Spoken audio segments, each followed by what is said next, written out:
దేవుడి మొదలు ఒక రూపం మెదిలింది. అర్జునుడు లాంటి రూపం, భీముడు లాంటి బలం, అభిమన్యుడు లాంటి పౌరుషం,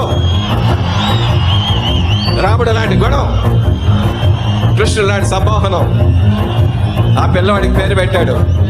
ఏం పేరు పెట్టాడు?